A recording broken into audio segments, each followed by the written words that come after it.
Kronologi viral bule ugal-ugalan bawa kabur truk, tendang sopir keluar dari kendaraan.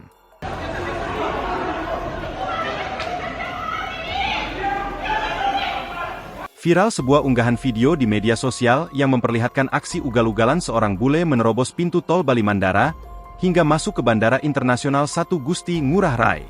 Aksi bule itu terjadi pada Minggu, 9 Juni 2024, malam dan berakhir di drop zone pintu keberangkatan Terminal Internasional Bandara Ngurah Rai.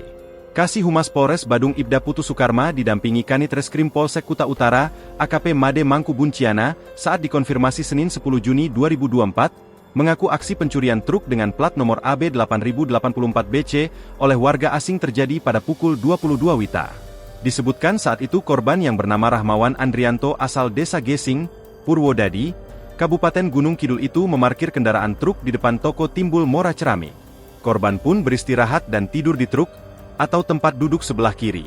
Sekira pukul 22 WITA, dia mendengar mesin kendaraan menyala dan terbangun secara spontan. Hanya saja saat itu, dia langsung dipukul dan dipegang bahunya. Tidak hanya itu, pelaku sempat membuka pintu truk di kiri dan menendang korban keluar kendaraan. Karena membahayakan, korban pun loncat turun. Setelah itu pelaku berhasil membawa truk tersebut ke arah simpang LP Belok. Sampai simpang, berbelok ke kiri memutar kembali dan menabrak kendaraan di depannya. Mobil truk dikendarai oleh pelaku pun melaju ke arah jalan Bypass Ngurah Rai dan masuk ke jalan tol. Selanjutnya memutar kembali ke arah bandara, dan menabrak portal tol maupun portal masuk bandara. Saat truk dibawa pelaku, petugas layanan jalan tol sudah langsung melakukan pengejaran terus diamankan di terminal keberangkatan internasional oleh petugas bandara, jelasnya.